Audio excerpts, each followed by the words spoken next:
to miss this. I love that song, but I want to thank you all. You're special, special people. And I want to just say that, I announced I was coming over here, and I said, I love those Republicans, and I meant it. I said, except for maybe a couple I don't love. But the people in this room, I don't know if those couple are here. I don't know. I don't care if they're here or not. But we love you, and you've done an amazing job. You love the country. You're doing what's right for the country. And I want to wish everybody a Happy New Year, the most successful House Republican majority in decades. And we did it with not a big majority. Right? That was not a big majority, but it's a unified majority, and it's people that know what it takes to make America great again. So together we had 12 months of unprecedented success in 2025, and now we're going to make history and break records with the epic midterm victory that we're going to pull off. It just doesn't seem to happen for people that win the presidency. It's an amazing phenomenon. You win the presidency, and we sure as hell are having a successful presidency. I will say that. But even if it's a successful presidency, there's been nothing like what we're doing. We had a very good day 2 days ago, too. But even if it's successful, they don't win. I don't know what it is. There's something psychological, like you vote against. You can win by a lot. We won every swing state. We won the popular vote by millions. We won everything. But they say that when you win the presidency, you lose the midterm. So you're all brilliant people. Most of you are in this business longer than me. That makes me smarter than you. Because look where I am, right? No, it doesn't. But I wish you could explain to me what the hell's going on with the mind of the public, because we have the right policy. They don't. They have horrible policy. They do stick together. They're violent. They're vicious. They're vicious people. And they stick together like glue. They don't have a couple of the people that we have. A couple of people, not too many, really very few. And that's why I want to just say that before we go any further, I want to express our tremendous sorrow at the loss of a great member, a great, great, great member, Congressman Doug LaMalfa, who passed away yesterday, as you probably have heard. And he was the leader of the Western Caucus, a fierce champion on California water issues. He was great on water. He wanted to release the water, he'd scream at him. And his wife, Jill, and his entire family. He voted with me 100% of the time. And by the way, he wasn't a 3 o'clock in the morning person. Do you know what I mean by that? Where the speaker goes, sir, could you call up? Could you call? I said, what time is it, speaker? Sir, it's 3 in the morning. Could you make a couple of calls? How many? 9. So I'd start calling 3 in the morning. I said, I shouldn't use any names. I'm just going to create problems. But hi, Jim, and I'm not talking about Jim Jordan. I never had a call 3 in the morning for him. But I said, hi, Jim, how you doing? I just called to say hello, 3 in the morning. Okay, sir. Sir, you haven't spoken to me in 3 years, and it's now 3 in the morning, so I know what you want. You want my vote? And usually almost always they'd give it, but they wanted to be called. And with Doug, I never had a call. He was with us right from the beginning. I love those guys. I must say I probably love them the best, the guys that I don't have to call. They know we're doing the right thing. I have a couple that are going to be with us all the way, but they just want the call. They want love. They need love. They're more insecure than most of you. It's true. No, most of you are secure people. They're all laughing. No, most of you are secure people. I had a couple say, look, I could have Trump call me all the time. I just have to break his ass a little bit. And he'll be calling. But I appreciate those. We actually had a little party. We opened up a beautiful section of the White House in the Rose Garden, and we had a party for all of those people that I never speak to and vote for me. And, I spoke to Doug, but I didn't speak to him never had a problem. And I was really saddened by his passing and was thinking about not even doing the speech in his honor. But then I decided that I have to do it in his honor. I'll do it in his honor because he would have wanted it that way. He would have wanted it that way. He would have said, do that speech. Are you kidding me? Do the speech, big guy. But he was a fantastic person. Man, that was a quick one. I don't know quite yet what happened, but boy, it's a tough one. He was just with us. He was our friend, all of us, every one of us. And I also want to send our best wishes to Congressman Jim Baird and his wife, who are recovering from a car accident. They're going to be okay, but they had a pretty bad accident. And we're praying that they get out of that hospital very quickly. He's going to be fine. She's going to be fine, but it was a bad accident. And I want to thank the man who has been central to so many of our triumphs. He really has been. He's the guy that would call me to make those calls all the time. He's always working. And he's a nice person. You know, he's a high-quality person. But I want to tell you, he's a very tough cookie. I've seen both sides. Not often do I have to see the other side, because he's just, by nature, he's a very fine, religious. I like that. He's a religious person. I like that. I like religious people. It usually means they're more honest. Sometimes it doesn't happen that way. I've had some real religious ones that did numbers on me, and I said, I'm going to get them someday. They got me by surprise, but it's usually good, okay, right? And his name is Mike Johnson, Speaker Mike Johnson.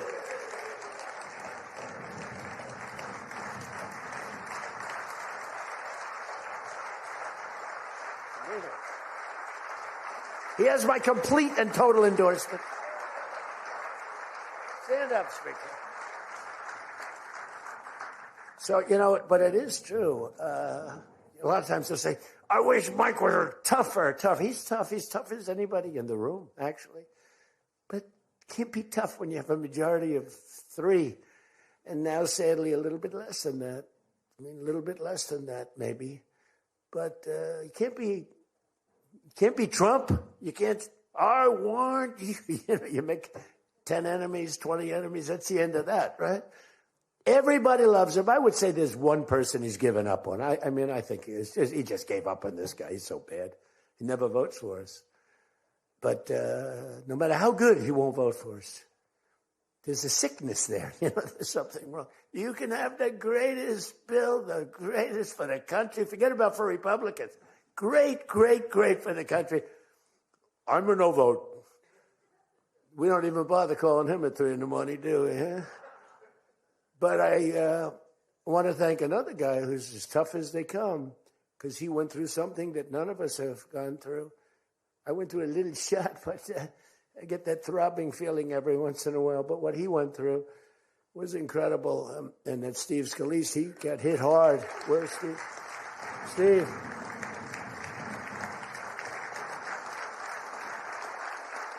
He's a tough cookie. He was dead. I went to the hospital. His wife was crying so much. He was a mess. Oh, yeah, she loves you. That's the only thing I learned about Steve, that he has a wife who loves him. Because I've gone to hospitals where guys are in bad shape, and the wife couldn't care less. She's looking for the next guy. Who's the next guy down the pike? Who the hell is the next guy? He's died. I said, it's so bad. Oh, yeah. I had one where the dog died and the husband died at the same time. I said, it's so sad. Yes, I love this dog so much. She couldn't give it, and the guy left her a fortune. Can you imagine? I shouldn't have left her anything, but she was much more concerned. It's true. Oh, the dog was devastated. The husband, he was like an afterthought. Your wife loves you, Steve. She's a great wife. Another one who has a great wife, Jackie. He's Tom Emmer, right? Look at you. You have a great wife, but you haven't been tested like these guys. You haven't. We don't want to test her, right? She's incredible. She's a strong, beautiful, great person.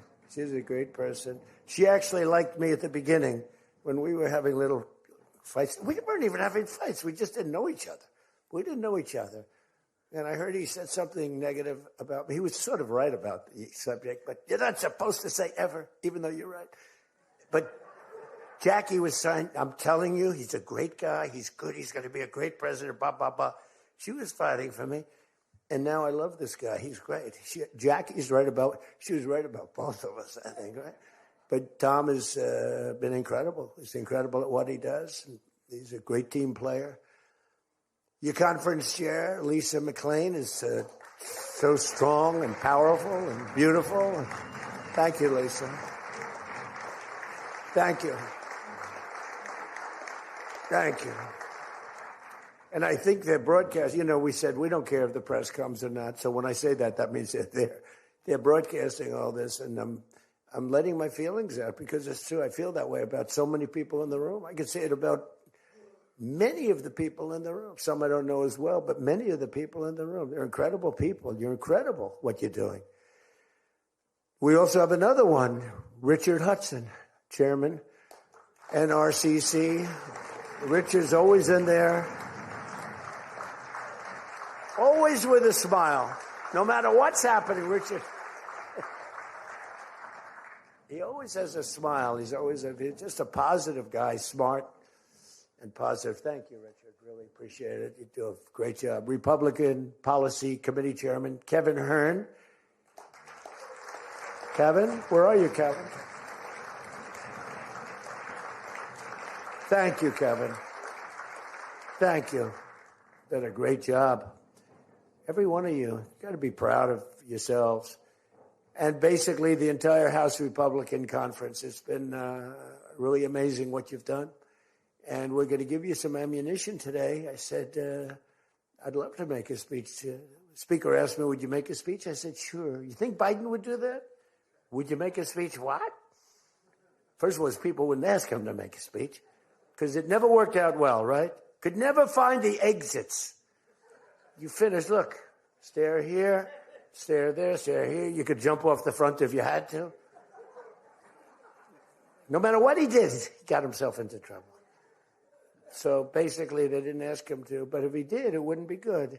But it's good with me because, we have so much ammunition. We have ammunition. The problem is the fake news.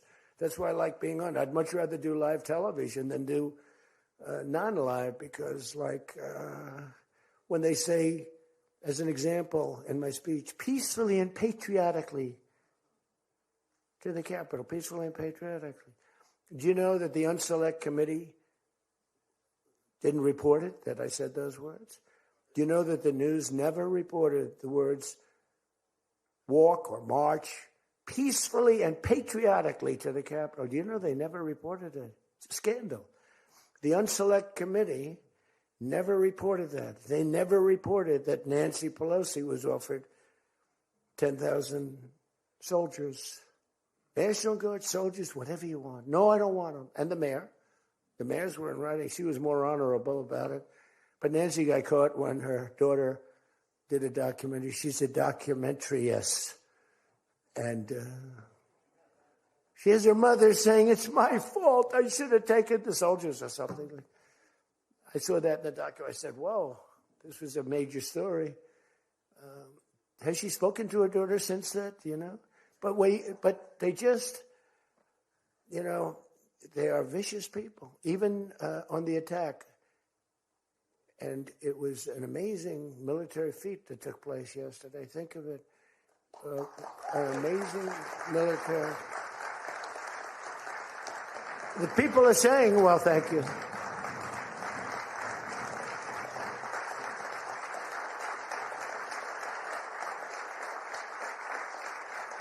People are saying it goes down with one of the most incredible. It was so complex. 152 airplanes, many.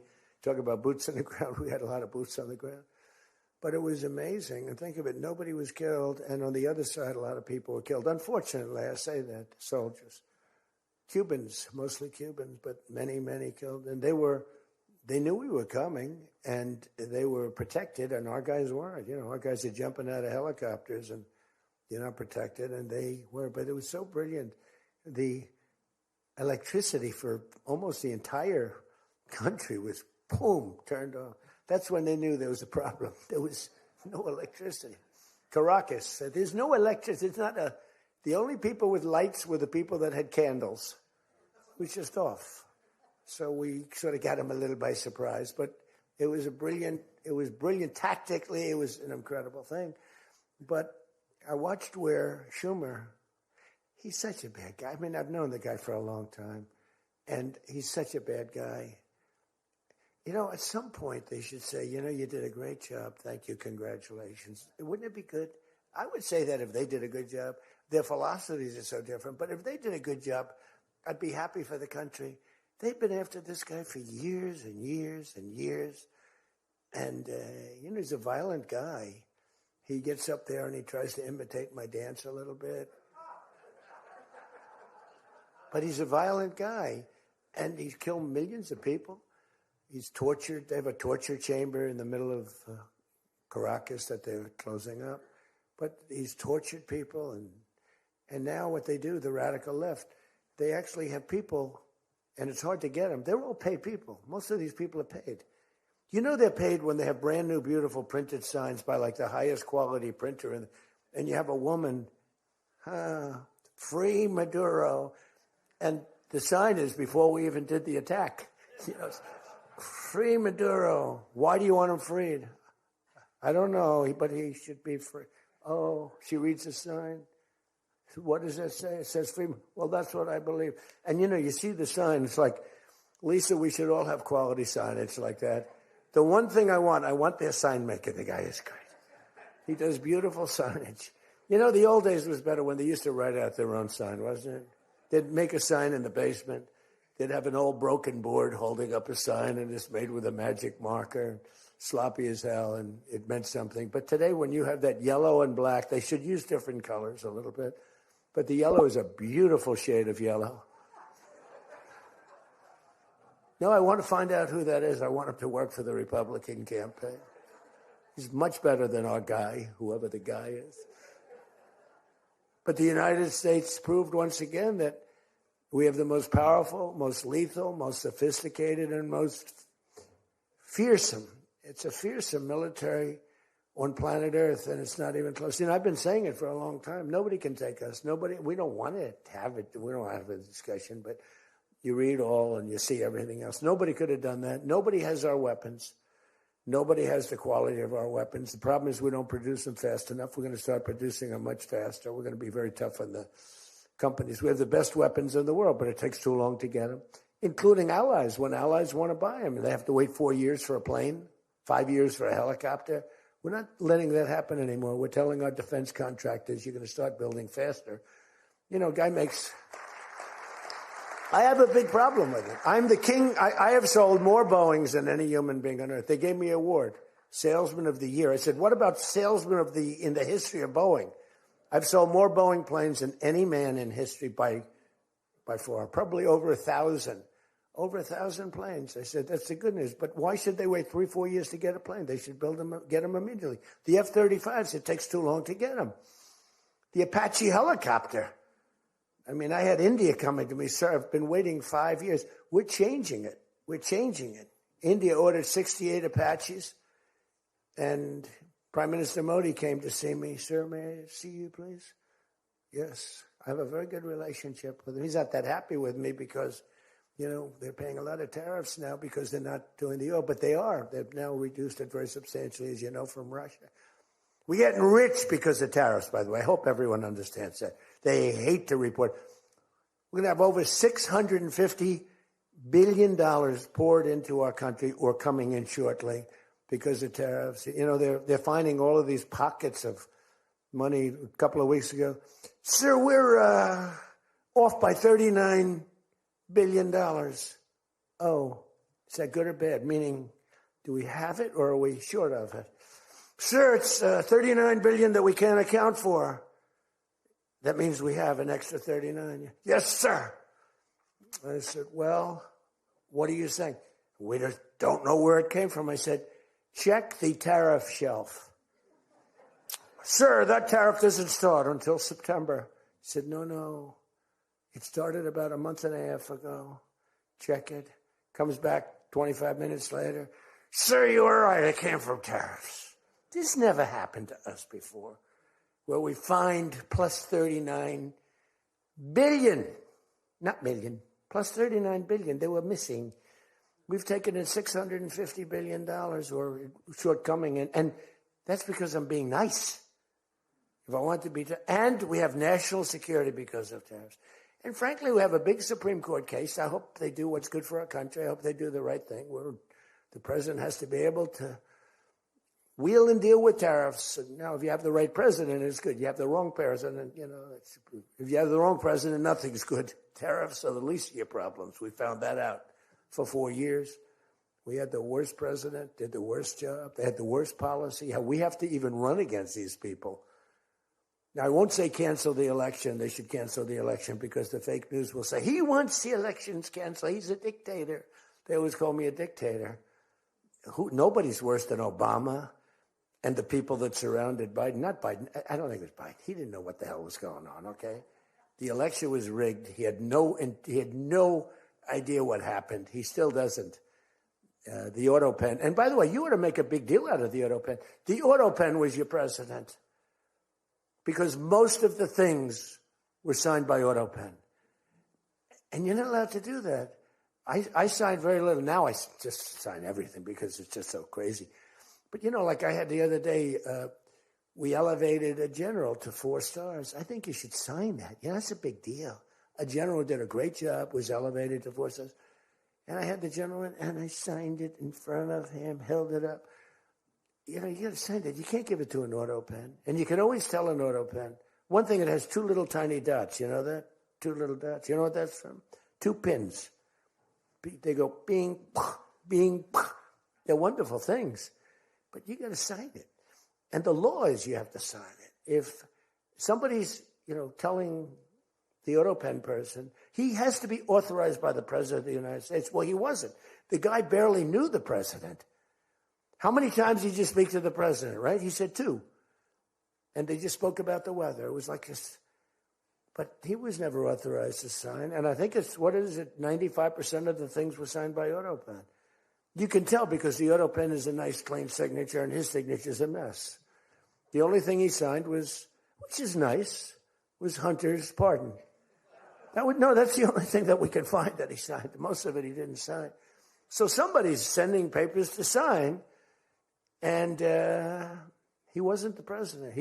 First of all, the election was rigged. You ought to have voter ID. You ought to insist on it. You ought to insist on it. Can you imagine? In California, they not only don't have voter ID, but if an official at the voting booths, which they don't have, by the way, because it's all mail, if an official, a voting official, even asks somebody for voter ID, sir, would like to see your identification. Do you come from our country? They put him in jail for tampering with the election. Okay? We got to straighten this out before it gets too crazy. California is more corrupt than any place. California is more corrupt than Minnesota. And I won Minnesota. Well, Tom's going, I think so. Well, it's close. It can't be proportionately, probably nothing's more corrupt, right? Yeah, right. He says you got to win. I'll tell you what, I did great there 3 times. I was surprised 3 times. Those elections are corrupt. They got you 1 time, too. But I heard a long time ago, but they got you. But they got to straighten those out. But we have to have voter ID. And, when you confront a Democrat about voter ID, like in a debate or something, I said it a couple of times with Biden, and they're very embarrassed when they say, we want voter ID, voter identification. The only reason somebody doesn't want that is because they want to cheat. Our elections are crooked as hell. And you can not only win elections over that, and not only win future elections, but you'll win every debate because the public is really angry about it. And you ought to pass the SAFE Act, or whatever you're going to call it. Are we going to SAVE Act or the Save America Act? I think we're going to change the name a little bit. You're going to put that up for a vote? I think everybody in this room certainly should do it. And it's a bad vote for them because they're voting against things like voter ID and other things that are almost equal to voter ID. But when somebody says, no, we don't want voter ID, that means they're crooked. And the public understands it. You win elections with that. But I think it would be really important, Save America Act, if you would put that up for a vote. It's got my total endorsement. And all it is common sense things about the election. And they'll fight it like crazy because they cheat. That's the only way they can win. When you have policy so bad, when you have policy with men in women's sports. Men in women's sports. And they fight like hell for it. They still are. I saw the other day a person that you know very well, a congressman, was fighting like hell. And, I was out the other day with somebody, and I was with an ex-football player. The guy was massive. His leg was like this. And a young woman who plays flag football. And she's very good, supposedly, as an athlete. She's smaller than this guy's leg. Okay? And if they were playing football together, he wouldn't even have to run. He could just keep walking. They couldn't take him down. He can't even believe it. But there are so many. They had a race, a long-distance race. They had champion men, women, one of those marathon deals. The man finished 5 hours and 14 minutes and 36 seconds sooner. He beat the champion woman by 5 hours.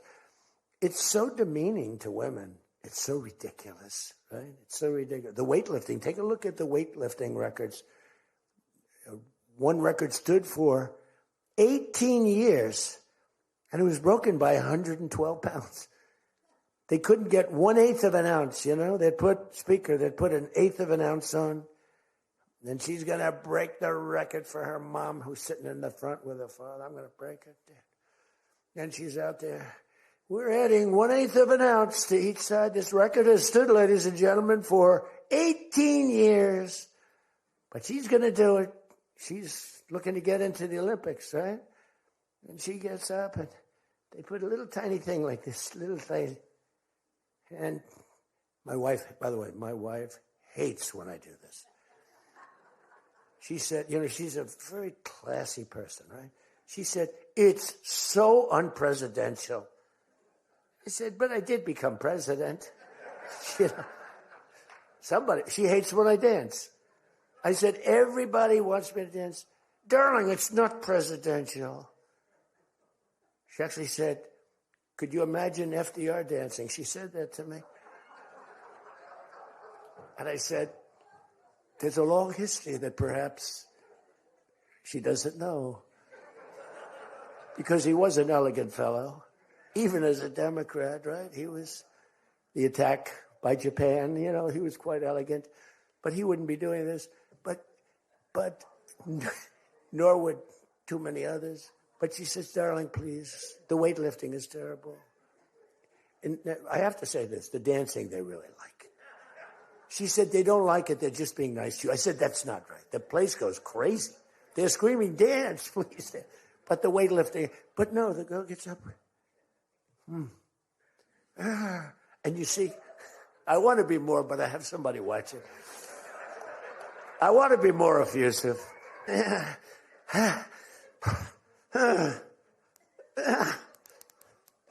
Drops the thing, walks off the stage crying. Her mother's crying, her father's crying.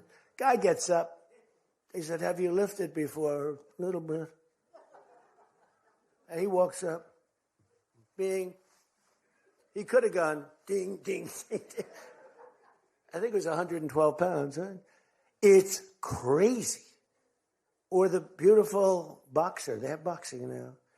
And that they have a young gentleman who transitioned. He was a very good boxer, but he wanted to be a woman, which is, to each his own. Because I want to be very liberal when it comes to these subjects. I'm trying to get that vote. It's not an easy vote to get. It's very tough for me to get it. But he transitioned, and he transitioned.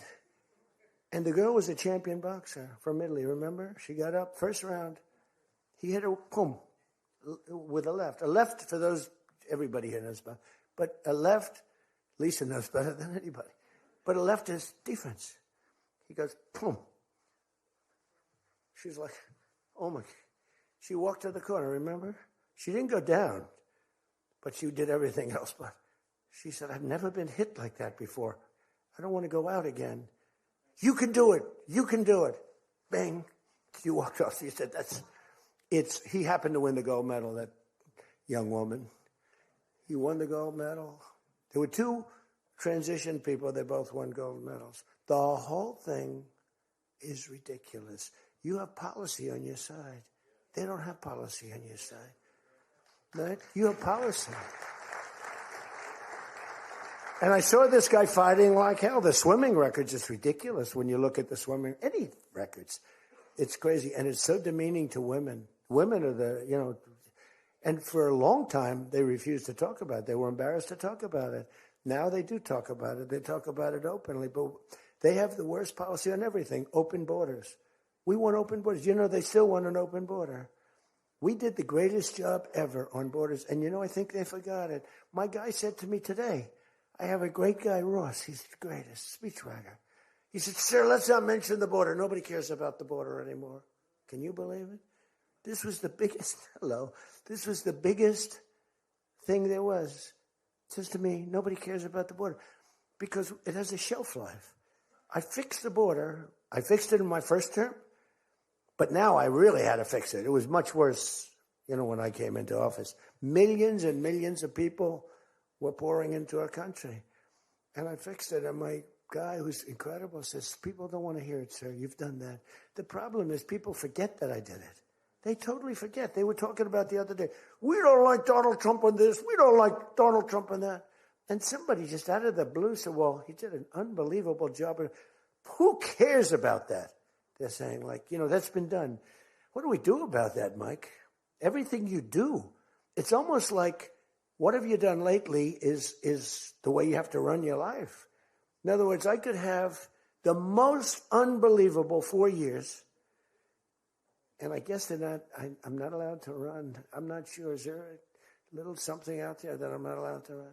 But let's assume I was allowed to run. I could have, there's going to be a constitutional movement. No, I could have the most unbelievable 4 years. Everything was great, but in the last week, I made a little slip up in something, and you lose the election. It's like, so we can't let them forget that we did such a great job on the border. By the way, Venezuela, everyone, they're marching in the streets. They love it, except in New York. I mean, where they find these people? These people, and they're not like, these people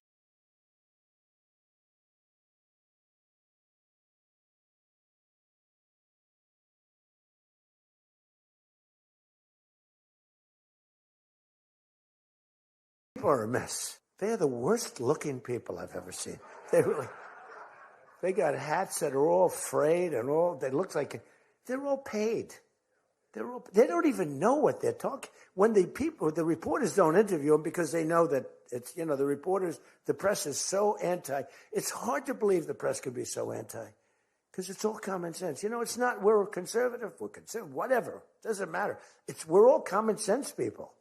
It's not even conservative. It's common sense.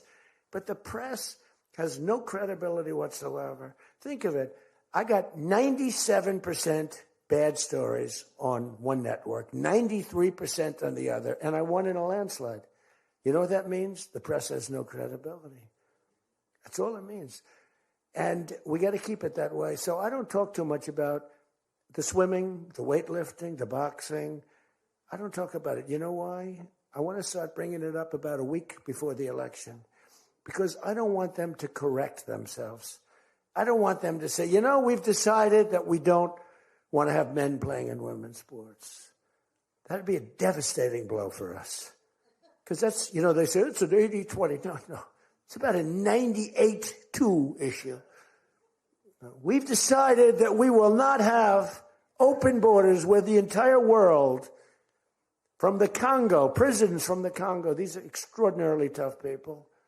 These are people that make our motorcycle gangs look like fine young men. Okay? Our motorcycle gangs are wonderful people by comparison.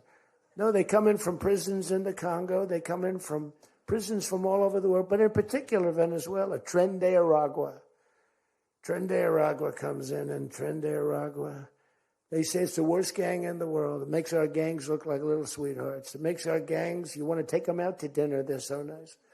They cut off the fingers of people. One guy makes a phone call in Colorado. The governor stinks in Colorado. He's no control. So Tren de Aragua, they don't want to do anything about it. So ICE has to go in and take them out because the governor doesn't want to do anything. But they make a phone call. They've taken over my building. The landlord's calling. They took over his building. So the governor doesn't want to do anything. But he calls the police. The guy, they come in. Did you call the police? This is Trindade Rugg. We're talking to the man that owns the building. Did you call the police? Yeah. Boom, they cut off his fingers. If you call him again, the next time your hand comes off. Can you believe it? The guy's walking around, his fingers were cut off. And these are the animals that we're throwing the hell out of here. Washington, D.C. is now the safest city in the country. And you people know that better than anybody because you were, I mean, think of it. You're in Congress. You're respected people. You're afraid to walk outside. Washington, D.C. Now, we had a terror attack 4 weeks ago. And one person's looking down from heaven, and the other one is actually recuperating and going to make it, I think, but really badly hurt. Really badly hurt. Most positive mother I've ever. No, my son's going to be fine, sir. The mother was telling me that the night of the attack, I went just like I went to you. I spoke to this incredible woman. Sir, everyone's praying for my son. He's going to be fine. The doctors thought she was, just hoping against hope. There was no chance. And 2 weeks ago, he got up and started walking around. It's amazing, actually. So maybe some really bad. It looks like he could be okay. He's going to have pretty bad after effects. But that was a terrorist attack on people that are doing a great job. And it could have been anywhere. But we haven't had a murder. We would have, on average, 2 murders a week in Washington. I don't even like talking about it. Two murders a week in Washington, D.C. We haven't had one in 7 months. People can walk out now. You can walk down with your wife down to the restaurants, which are booming, by the way. I mean, if you go back to before I got in, and we did a pretty good job 4 years ago, but there was never this, in my first term. So when we were during the first term, we were pretty good, but it wasn't like that big of an issue. It became a big issue because people were being mugged all over the place. We had a couple of people working in the White House that were killed. We had one guy waiting for his wife in a car. They said, "Get out of your car." He said, "Well, I'm waiting for my wife." They blew his head off. The wife is walking up to the car. Animals. And then they get angry when I say, "They're animals." Nancy Pelosi, "They're not animals, they're human beings." No, they're not. This is another thing. That's a 98-2 issue also. No, they're animals, and we've taken them out. We've took out over 2,000 people, brought them back to their countries from where they came, or they're in prison now in Washington. Because it's not just like, you have to take the bad ones out. 2%, 3% of the population causes 90% of the crime. Think of it. 2% of the population in Washington, D.C. causes 90% of the crime. So when you get rid of the 2%, we took out over 2,000 people, got them out of the country or in prison. Some were so bad that we didn't want to send them back to their countries because they'll come back in, even though it's hard now, but, they're pretty smart. They're sick, but they're smart.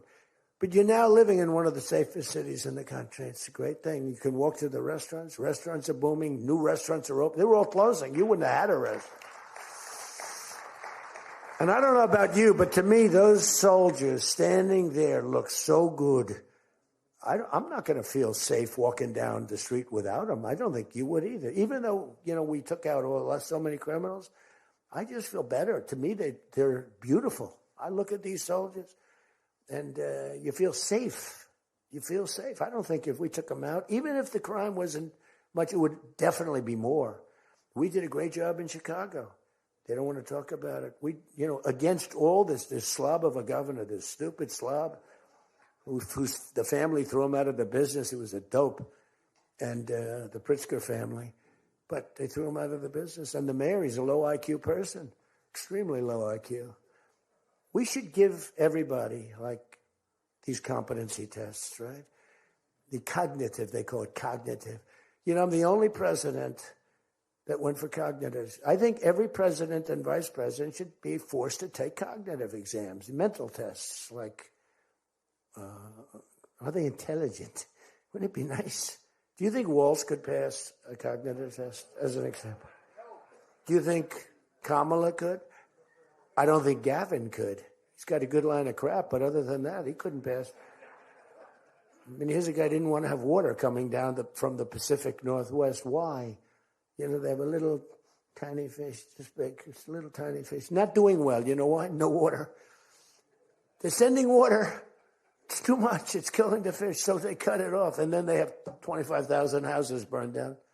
They don't know why. No, I think, I believe in it. I'm the only one that took a cognitive test. It's the worst. If I don't do a medical exam, because I've had times where I went longer, because I'm busy. If I don't do a medical exam, they say, Trump's not doing an exam. There must be something wrong with him. If I do the exam, they say, why did he do this? Why did he do this part of an exam? He did too much. There's something wrong with him. Do you remember there was a period, Mike, where I had 32 days in a row. I did one press conference, 2, 3, sometimes 4. I do them behind the desk. I don't even just do it. I do press conferences. But I do many press conferences. So in 32 days, and then one day, just one day. This is 32 days in a row. Must be some kind of a crazy record. Then one day, do you remember I didn't do one? Because I took Kai, my very brilliant golfer, beautiful young lady who swings the club so beautifully. She's a great scratch golfer and loves playing. Grandpa, would you take me to play golf? So I ran, I play golf in record. I play speed golf. It's better that way. You know the expression? Miss it quick. No, I play speed golf, but I'm a good golfer. Everybody knows. Anybody that I've beaten in this group. But I love to play golf, but I don't get to play much. But I took off 2 hours, and the press couldn't find me. But they knew I was there because they follow me. And I was getting, are you okay? Guys are calling me up. Some of the guys in this room. Sir, are you okay? Yeah, what's the problem? There's a report, sir, that you're no longer with us. Remember that? No. The report was that I don't want to use the D word. It's such a horrible word. Dead. I don't like that. There's a report, sir, that you're no longer with us. I said, well, I just hit a 280-yard drive. This isn't bad. And, it's one of the, and it took me a couple of weeks to get that one straightened out.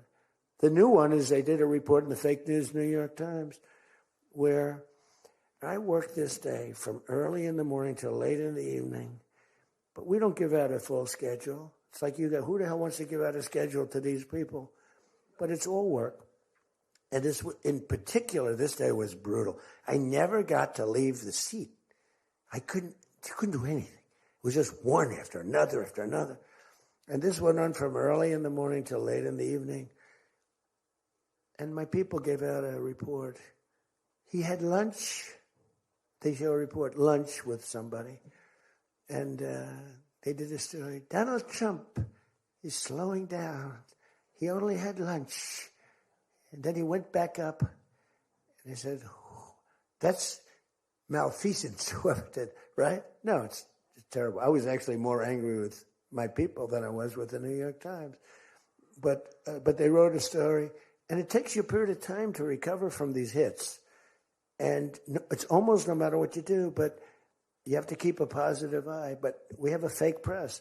We did a thing that's so incredible on medicine that nobody has ever done it. Reducing favored nations, most favored nations, we reduced the cost of medicine at levels that have never even been dreamt of before. We should win the elections on just that thing if we did nothing else and went home. Go home. We did favored nations where we're bringing down the price of a pill. As an example, in London, the pill sells for $10. In New York, it sells for $130. That's 13 times as much. Most favored is I want to pay what the lowest nation in the world is paying. Everybody knew about it, but nobody had the guts or the stamina to do it or the respect from other nations. But I do. And then you also had to get the drug companies. The drug companies were not easy, but they were much easier compared to the other nations. So the other nations used to tell the drug companies, we're not going to pay more. It kept it for years the same price. Everything, we just kept going up, up, up. And finally I had the drug companies and I said, listen, fellas, you can't do this. Can't do it anymore. I'm not going to let it. We're going to do it. And you're not going to do it. And I did things to them that were brutal. But I really found out it was the nations that were so tough. So when France was told that the pill will go from $10 to $30, it's a big increase, right? But it's not really. And that ours would come down from $12 or $13 down to $30. So theirs would go from 10 to 20 or 30. And ours would go from $13 down to, meaning $130 down to 20 or 30. So it's a huge drop for us. Now, depending on the way you calculate it, it could be thousands of percent down.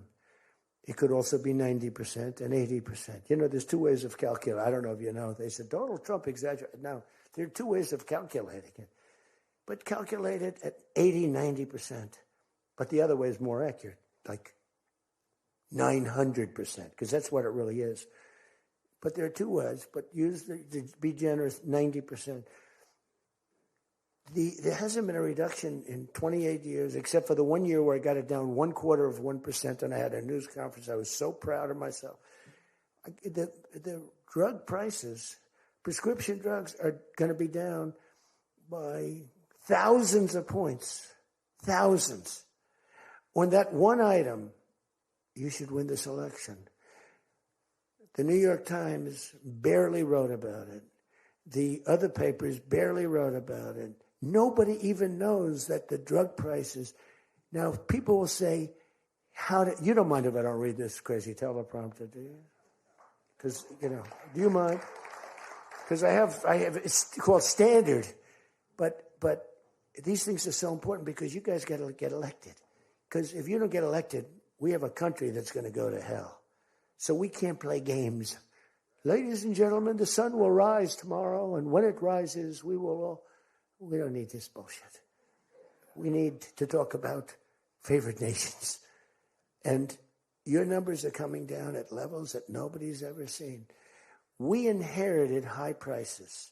We inherited a mess. We inherited the greatest inflation in history. And you know what was knocking it down? The bad economy that we inherited. We inherited bad. We now have the hottest economy in the history of our country. We have $18 trillion being invested in the United States. Every one of you have car plants, AI plants, plants of all different types because of tariffs. I hope we get the good ruling from the Supreme Court. I only hope we do, because it's given us tremendous national security. So let me just finish up, because, I weave. I love to weave. If you ever weave and don't come back to the point, then that's a problem. Then you say, but when you weave and you go here and boom, boom, boom, always coming back, then you're in good shape. But what's happening is by doing what I did, we're getting numbers that are so low. But what did I do to the countries? I said, France, your health care for prescription drugs is going to go up triple. It's going from $10 a pill, just as an example. I called it the fat drug. You could say the fat drug, Ozempic. Ozempic is $80 in London, and it's $1,300 in New York. The fat drug. A friend of mine called me up. He said, what the hell is going on? A very rich guy, but I said, the fat drug doesn't work on you. Why are you even taking it? The drug has failed miserably, but he's a very loud, boisterous. He's not a bad guy, not a great guy, smart as hell. But he's a very rich guy. This drug, he could have paid millions for it. It wouldn't have mattered. But he said, in London, I'm paying $80. In New York, I'm paying like many times more than that. What the hell is that? That's because of what's happened. Because the nations held us back. So the drug companies, I had made a deal with them. You're going to do it? They said, whatever the nations agreed to. The nations were a bigger problem than the drug companies. So I said, you tell me they'll never agree, sir. I said, 100% they will. 100%. They said, sir, the smartest guys, Eli Lilly, Merck, Pfizer, all genius. They're all making numbers you wouldn't believe. Defense contractors are making more. That's why I'm going to say you're making $45 million a year and you can't produce a frickin' helicopter for 7 years. We're going to talk to them about that. But I said to the France, I called up, as an example, France, just as an example, I like him, he's a nice guy. Emmanuel, you know Emmanuel Macron. I love the French accent. Emmanuel. They said, listen, you're going to have to raise your prices a little bit because we're paying 14 times more than you. That's a lot, right? We're paying numbers. In other words, we're making up for all of this deficit. No. I don't know. I will not be able to. Mr. President, please excuse me. Most of the people call me Mr. President, except for people that don't respect me. They call me that, which there are probably a lot of them too. But they said, no. Putin calls me Mr. President. She calls me Mr. President. Emmanuel goes, no. We will not do that. Yes, you will, Emmanuel, 100%. Because I was told they wouldn't do it. And this is, you can take Emmanuel and add up Hans. You can add up Ludwig. You can add every name in the book. It's all the same. The answer is no. We're not going to double our drug prices. Not for you or anybody else. I said, yes, you are, 100%. We are not going to do it. No, you don't understand. 100%. You're going to do it and you're going to like it. They go, I don't understand. I've told you 5 times, why do you keep saying you're going to do it? Because I'm always right about, Trump is right about everything, right? I said, the hat. Trump is right about it. I have been right about everything. Got to keep it going. Is there wood up here? Hold it. I always like to, just in case. Trump was right about everything. And I said, so you're going to do it, Emmanuel? No, I'm not. I said, okay, here's the story, Emmanuel. If on Monday you haven't agreed to every single thing that we want, I'm putting a 25% tariff on everything coming out of France, including your wines, your champagnes, and everything else. No, you cannot do that. I said, I can do that, and I will do that. Even for national security, I'll do that. But this is for medical security. And 100%. Now, let me explain. The tariff I'm imposing on you is 42 times more expensive than what I'm asking for you in return. So you can either have a 25% tariff added on to you, like I did with China on fentanyl. I put a 20% penalty tax on China, and it's drying up because the tax is far more than they make with fentanyl. But with the other nations, I said, you're going to do it. And you know what he said? You can't do that to me. I said, yes, I can. Don't worry about it. It's not going to be that bad. You just have to explain it to your people, your 39 million people, that, by the way, don't vote by mail. They vote on paper ballots. They tried voting by mail, and there was fraud all over the country. We're the only country that votes by mail, essentially. You know that, right? You know, Speaker, that's another thing. We're the only country that's stupid enough to vote by mail. Even Jimmy Carter's commission said don't do it. But just to finish so that you won't say he wanders. Emmanuel said to me, Donald, you have a deal. I would love to increase my prescription drug prices by 200% or whatever. I would love to do it. It'd be such an honor. Whatever you want, Donald, please. Don't tell the population. Please, Donald, I beg you. Every country said the same thing. No, we will not do this. Some were strong, some were very nice, some were rude. But they all said one thing, no, we won't. And within, I'd say on average, 3.2 minutes, they were all saying, we would be honored to quadruple our drug prices. So we would be honored to quadruple our prices if that's what you like. We want to make you happy. Okay. Therefore, I will not charge you a tariff, and you're going to increase your drug prices by 3 times what they were paying 2 days ago, right? And we have now favored nation. You think Biden could do that? I don't think so. Think Biden ever thought of it? Now, everybody's wanted favored nations, but everybody knew it was impossible to get the countries to agree to it because they wouldn't have done. And they've been doing this for 40 years or whatever it is. We were subsidizing the entire world. That's just one of the many things we're giving. But you should take that thing. That's going to save. Now, that also, when you add that to healthcare, your drug prices are much lower than what you projected. So we're going to reduce healthcare by a lot. One other thing on healthcare, it's never been our issue. It should be our issue. We had a very nasty vote from a couple of people. I guess Collins, I guess Lisa Murkowski, and I guess a man named John McCain. Remember? Thumbs down. You remember. He said, I'm all for 10 years he campaigned. I don't want to be nasty, but for 10 years he campaigned on Obamacare. We're going to destroy Obamacare. We're not going to do it. And then we're going to terminate it. And then, it was a little surprising. We could have had health care, good health care. Obamacare is bad. And the people understand it's bad. And the premiums are horrible. But one thing I've learned a lot about health care. I found health care sort of like not of tremendous interest, but it was very important. And I've made it of tremendous interest. So I made a statement a couple of months ago because I saw the numbers. I said, boy, because, I like to see what's going on. That's one of the reasons. By the way, we set an all-time record again today. We have the highest stock market in the history of our country by far, every single month. That's another thing you should count. They like to demean that. The Democrats, well, that doesn't mean anything. That's just, no. That means jobs, and it means 401ks, because a lot of people have 401ks. And they have, best lawyer in the room, the best, have 401ks, and they have 401ks like, I had a young policeman. I told this story twice, but it was the same thing. This was a recent case. I had a case years ago because I had a great economy. We had the greatest economy in history during my first term. My first term was a tremendous success. But again, nobody wants to talk about that. We rebuilt our military. We did things that nobody could have done. We did a great job.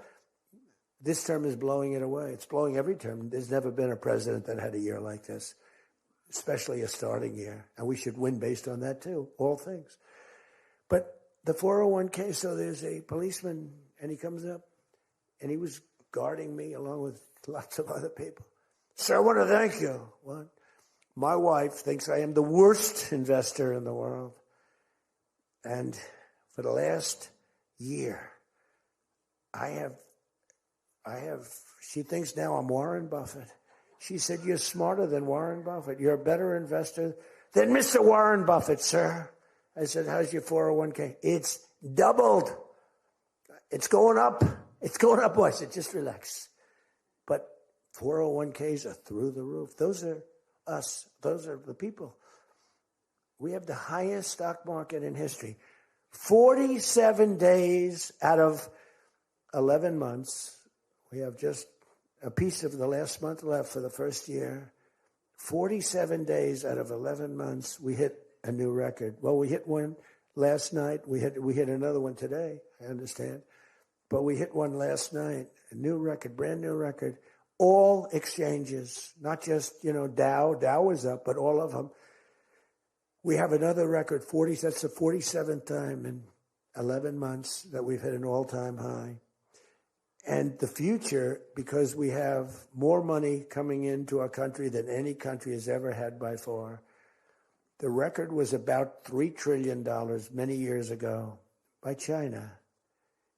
We've got $18 trillion pouring into our country. You know why? Because of tariffs.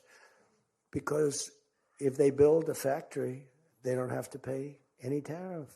But if they make it in another country and they send it in, they have a very big tariff to pay. So they can't pay that tariff. So what they do is they come in and they're building. By the way, this is what China did to us for many years. It's just reversing it. Other than we have a great product. We were losing our product now. Tell you what, if I had lost this election, if you had Kamala, it's the same thing, Joe and Kamala, I call them equals.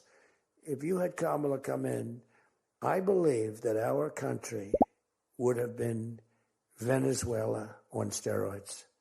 I used to say that during the campaign. If I don't win, we're going to have Venezuela. So we have 18 trillion coming in. I think we could hit 20 trillion by the time the year is up, right? It's less than 1 year, 18 trillion. The record is $3 trillion. $3 trillion is a lot of money. 18 trillion is not even thinkable. That's all investment. That's building factories. That's building plants. You know how many car factories we have? Half of you guys are having car factories.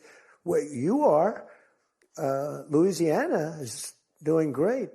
Georgia, right next to you, is doing great. Hello. Nice guy. All nice people. Actually, in this room, I can't see it. Is there anybody I'm supposed to dislike in this room? I think that a couple of people maybe didn't show up. There's only one that I really dislike. I mean, the same person that Mike gave up on, because there's something wrong with him. He's a sick person. But there's only one, really. The others, you just have to understand them. You know, they have some problems too. But you just have to sort of go with them and understand them, feel sorry for them. Advise their family, are they okay? Because what we're doing is right.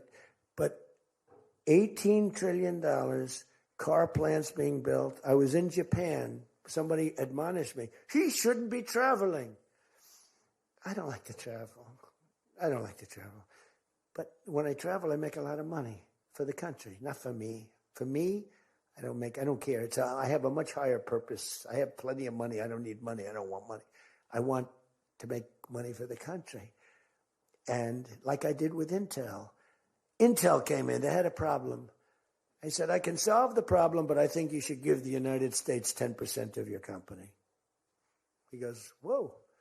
I said, yeah, I think I can help you with the problem, but you got to give the United States, not me. Sometimes I'll say, give me. But when I say me, I'm talking about, I'd love to accept it, but I don't think that law enforcement would like that, right? I'm very cognizant of law enforcement, perhaps more than anybody in history. Actually, a friend of mine who's really smart said, you know, you've got to be the most honest guy in history because you have been examined, your books, your records. I have a big business. Every record. I had these Democrats hired the biggest accounting firms, the biggest law firms, the biggest. I went through years of abuse. And here I am. They didn't find anything wrong. Remember? We want his tax returns for years. We want his... Finally, the Supreme Court, shockingly, I'm the only one. This couldn't happen to anybody else. You have to give your tax returns, right? I gave my tax returns. They're from here to here. It's a big business. It's a great business. And I built a great business, like much bigger and better than anyone even understands. But I gave my tax returns. They go from here to the ceiling practically. They got them. Headline, Trump to give tax returns. Supreme Court ruled I had to give my tax return. Can you believe it? Everyone said, you're not supposed to do that. And by fighting, they think you're trying to hide something. You know, naturally. I gave my tax returns. That's the last we ever heard.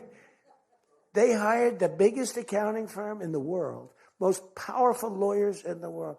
They spent millions and millions of dollars going over those returns.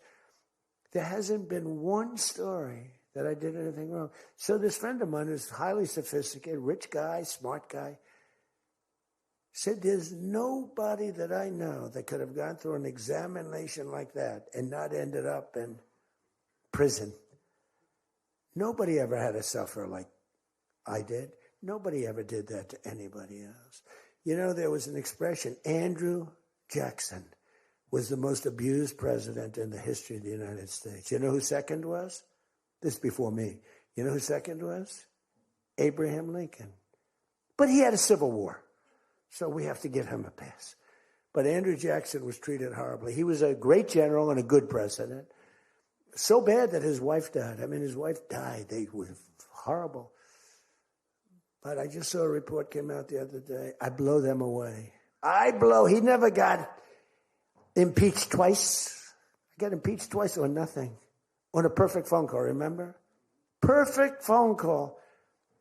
Tim Scott, who's a great guy, great, wonderful guy, South Carolina, straight guy, right? He is a good guy, good person. He's an honest person. He read a transcript. Thank goodness I had a transcript. Essentially, the call was taped because they tape calls. I didn't even know. So was that call taped? Yes, sir. I said, oh, well, bring it down. I don't even know. And we read the transcript. It was perfect. It was so good. I told Ukraine not to cheat.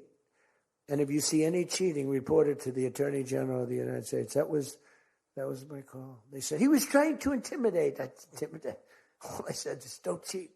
And we have a signed agreement that Ukraine can't cheat. You know that. It's the only country we have actually signed. They violated the agreement many times, I would tell you. You'll find out. I was right about that, too. But nobody's gotten cheated. But this guy said to me, for you to have escaped. But the one thing, and I'll just end it, because Jim Jordan back there, world champion wrestler, 128-1. Whatever happened to the one guy? The Russian. He lost. How dare you lose to a Russian?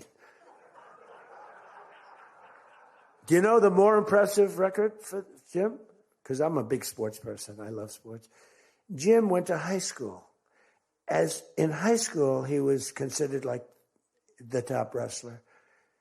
But he was undefeated in high school. Now, what that means is that as a freshman, he was beating seniors. Is that true? Were you actually undefeated? Seriously, were you undefeated in high school? That means as a freshman, he had to beat seniors, Steve.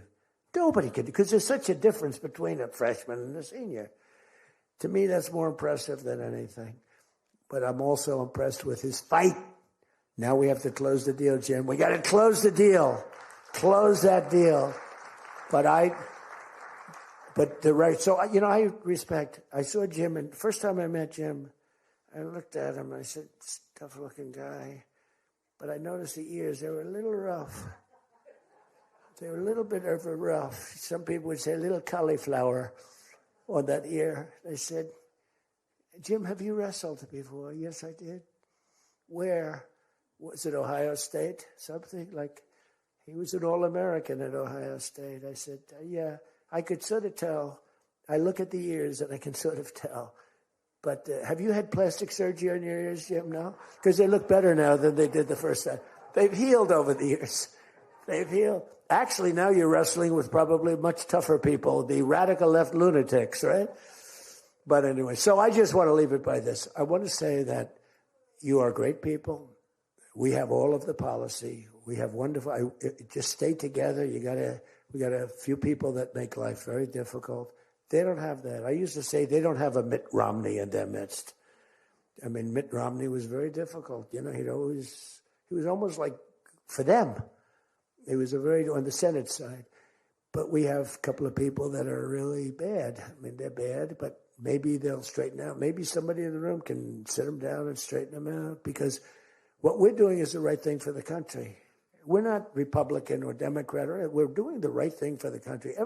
If you look at what we're trying to solve the health care problem. We're trying to get better health care at a lower price. I mean, that's a good thing, right? And the one thing I learned, and just in concluding, and I said it like a month and a half ago, and it was the number one thing in the country. Even the fake news covered it. They tried to put a negative spin on it, of course. I said, I read a story about insurance companies making a fortune. A fortune. Their stocks were up 1,700%. Who invested recently in a stock that's up 17? And that's because the money that they're getting from Obamacare is massive. And the government generally. That means they're making a fortune. And as soon as that, because I have a natural, I don't want to say it again, but I have a natural business instinct. I do. I've always done things. I've done some things that people said you're crazy and I made a lot of money with. I've done a lot of things that were good. I have an instinct, right? Somebody said, he's got the best political instincts of any politician in 150 years. I said, no, I don't. I really don't believe I do. I think I have good instincts. I have common sense. But they said that it was a very complimentary statement, but I don't believe that's necessarily right. But I do have good policy. I have good common sense. And maybe they wield that into instincts. And I did become president, so can't be that bad. And I never did it before. Don't forget, I ran for president. I had a politician telling me very strongly, for them, many of us. Sir, I've run for office 20 times and I've won 17. And I know what I'm talking about. This was at the very beginning of my first time. I said, well, I've only run once and I won, but I won for president. He said, you got me in that one. He's actually sitting in this room right now, that son of a gun. He knows who I'm talking about. He was giving me a hard time, but he's turned out to be a decent person. Not the best in the room, but a decent person. He's not my favorite in the room, but he's decent. But we have one thing that's really strong. Uh-oh, it's a fake news. Pulitzer Prize, right, Doug? Pulitzer Prize. He got one for the bullet. He had the bullet, but he got how many Pulitzer Prizes? 3 Pulitzer Prizes, and all talented guys. These are great guys. I don't like the people back there as well.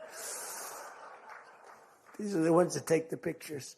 Make me look thin for a change, Doug. You're making me look a little bit heavy. I'm not happy about it. But one thing I did see and find out in the last 2 months, when you tell the people that we want the money to be paid to the people so the people can buy their own health insurance and health care, it's like, and I just said it, and I said it because I read a story on the front page of a certain paper that I don't even mention because it's so stupid paper, it's so bad, it's gone so far off the Wall Street Journal, I don't mention it. I refuse to tell you that it's the Wall Street Journal. They've lost their way. This is not the Wall Street Journal of old. But I read a story on the Wall Street Journal, and it said that the insurance companies are making so much money. They weren't demeaning them or anything, and I guess as an investor, you're happy. When I read that, I said, wait a minute, they're making that kind of money. And they're making it because of stupid politicians, I hate to say, that we allow them to make it. If you guys can get in a room, because, we don't have that as one of our issues. It's the only thing they have. They're lousy at it. They came up with Obamacare. We tried to fight it. We almost had it won, but we didn't get 3 votes. We should have gotten them. But here's, you want to turn this thing, you work on favored nations, you work on borders, you work on all of the things that we talked about, but now you take the healthcare issue away from them, and they want to fight it. You know why? They're all owned by the insurance companies, and they cannot fight it successfully. There's nothing they can do.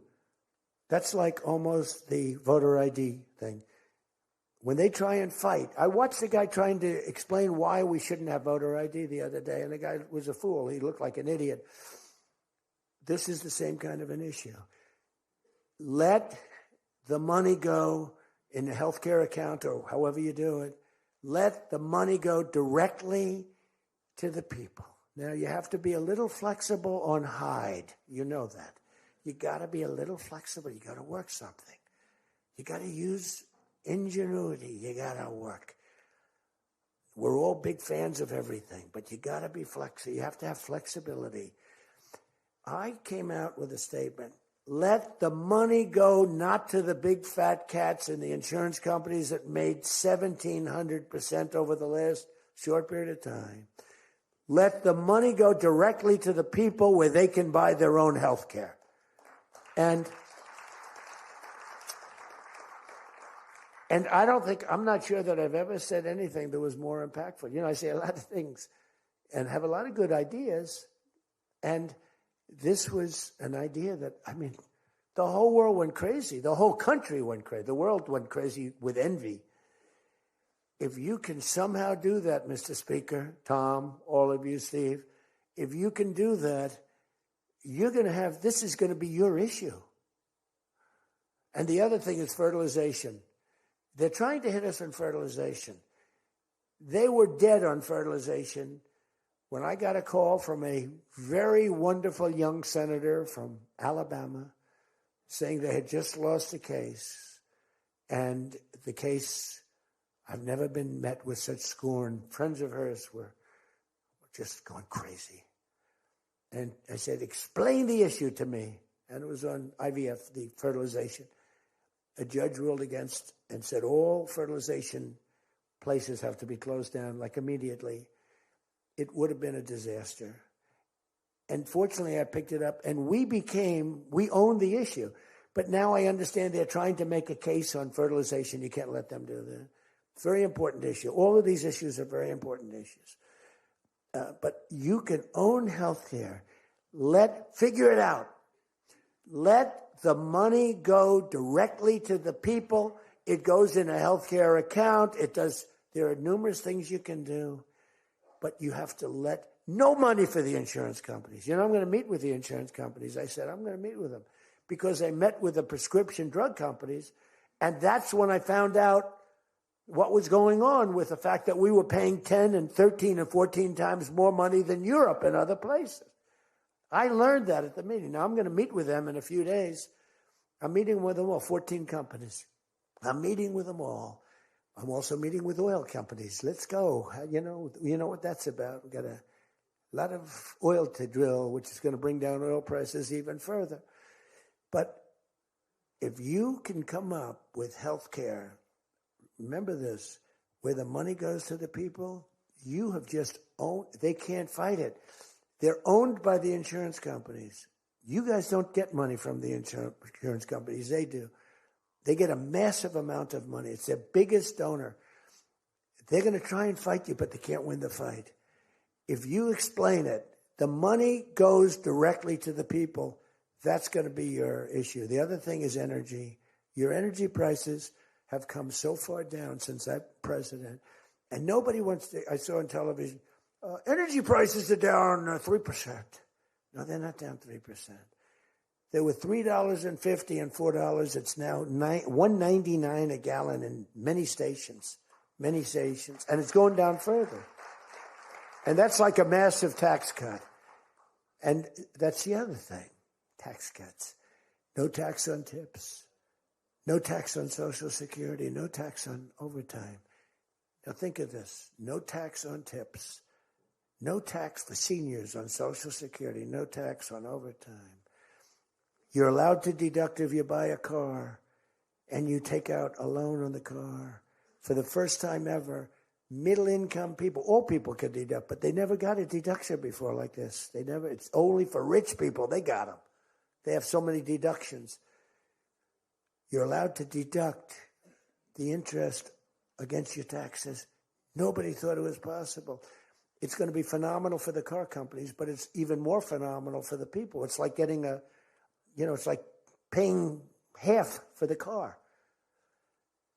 All of these things, you have so much ammunition. All you have to do is sell it.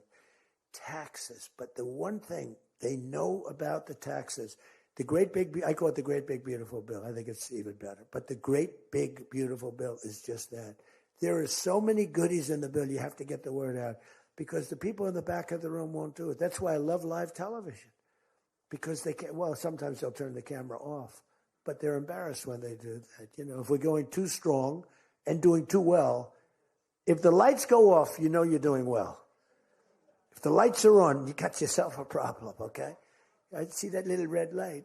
That light goes on. If that light, that's bad, isn't it? If that light goes off, you know that you're doing a good job because you're fighting the Democrats and you're fighting the fake news. And it's amazing that they can be so stupid. And they don't have credibility anymore, and you can beat them. I mean, it's the old thing that, never fight the news, but you have no choice because it's almost like they become radicalized. But you are fighting the news, but you can beat them. That's why I'm standing here. I mean, I had Kamala. I was beating Joe by 30 points, and then they changed him. That's like a fighter in the ring. He's losing, and they said, let's put somebody else in to take his place. Very unfair. They changed in the middle of the election. They said, he's going to lose, so let's give somebody else. And fortunately, she was just as bad as him. Probably slightly. I don't know. Would you say as bad or worse? Close. Pretty close. But it took 6 weeks. It was a honeymoon period. 6 weeks. It took 6 weeks to find out that she didn't have what it takes. But you got to win the midterms. Because if we don't win the midterms, it's just going to be, they'll find a reason to impeach me. I'll get impeached. We don't impeach them. You know why? Because they're meaner than we are. We should have impeached Joe Biden for 100 different things. They are mean and smart. But fortunately for you, they have horrible policy. They can be smart as can be. But when they want open borders, when they want, as I said, men and women's sports, when they want transgender for everyone, bring your kids in, we're going to change the sex of your child. Just send them our way. In some cases, like in Minnesota, they don't even tell the parents. Is that right? And nobody believes it when I say it. I think we have 6 states. Nobody, am I correct? Okay, Tom Emmer said yes, so. But it's true. Where the kid comes back, they keep the kid. They operate on the kid. They don't tell the parents. It's not believable. We have great, solid common sense policy. They have horrendous policy. What they do is they stick together. They never have a no vote. They impeached me. I never knew I was going to be impeached. I get a phone call. You just got impeached. I said, what does that mean? It took them 10 minutes. They impeached the president of the United States, who did a damn good job. I rebuilt our military, Space Force. I got everything. I did a lot. They impeached me for nothing, twice, for nothing. Fortunately, you were on our side, and we were unanimous. And the second time, the few people in this little group, like Rice and this, they're all gone. Every one of them is gone, except one that we're going to sort of let ride with. Some guy that has a state that you might as well just let him ride. But think of it, everyone's gone. Everyone's gone. It makes me feel so good. I don't want to feel vicious, but I'm so happy that everyone. And they're seriously gone, too. They lost in landslides. This guy named Rice, he lost by 48 points. Right? Remember him? Oh, no, there he is. What a job you did, Mr. Fry. Congressman Fry. I looked around for somebody. It's true. This was a good choice. We've made some bad choices, too, because you have to do it. I said, who the hell can run against this guy, Rice? It was a Trump plus 40 district. They had riots around his house that night. You know, he voted, I vote to impeach. And that night they had riots. So they said, who the hell? Just give me somebody. A warm body. And then, no, it has to be a living, breathing person. And then if I could get a genius, it would be good. And we got a guy who is so good. He's been, I think, are you happy with him? I think so. Stand up, right? He's great.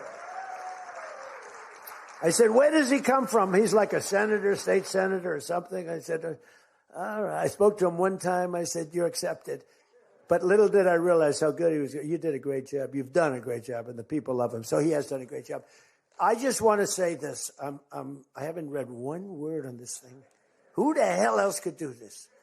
And I think I gave you something. It's just a roadmap, and it's a roadmap to victory. You have so many good nuggets. You have to use them. If you can sell them, we're going to win, because we've won 2 races in like 50 years. It's, for whatever reason, I don't know why, but just don't fight it. It doesn't make sense. There have been 2, and they were unusual circumstances. So whether it's a Republican or Democrat, whoever wins the presidency, the other party wins the midterm, and it doesn't make sense, because we've had the most successful year probably in the history. They say, and now you add what happened essentially yesterday, we've had the most successful first year of any president in history.